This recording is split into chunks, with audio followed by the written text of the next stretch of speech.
E olha só quem voltou a funcionar, não, né? Porque ele é novo, né, galera? Lembra que eu troquei? Vocês acreditam que tava guardado até agora na caixa? Só tô ligando ele agora, tá?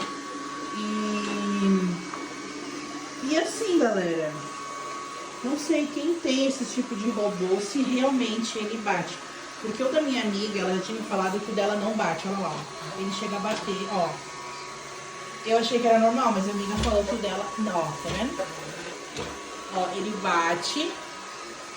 Agora tá batendo até menos agressivo, mas vamos ver agora. Ó, bateu forte. O da minha amiga, ela não chega nem a bater, ela chega e já voltar, sabe? Não sei se é um defeito, cara, ou se ele é assim mesmo. Quem tem esse modelo, eu acho que é o... Ó, como ele bate. Eu acabei de tirar da caixa, tá? Deixei, ó, esse barulho também já da rodinha dando um...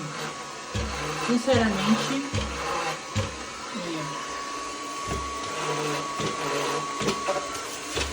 Ixi, agora pegou a sacola. Deixa eu tirar a sacola.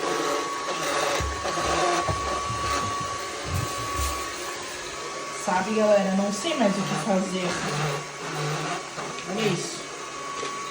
Vou mandar o vídeo pra Electrolux, né? Pra ver o que é. E ela... Acabei de tirar da caixa, galera. Deixei um tempo carregando ele já, um bom tempo. Só que agora ele tá aí, ó. Dessa mesma forma. Sabe? Eu achava que ele não ia bater nos móveis, que ele ia desviar. Mas tem algum lugar que ele desvia, mas tem algum lugar que ele bate mesmo, sabe? Aí, ó. Então, não sei te dizer. Quem tem uma... Ah, esse aqui é aquele lá, modelo BL... Ah, não tá ali o modelo. Enfim, vou mostrar depois pra vocês qual é o modelo.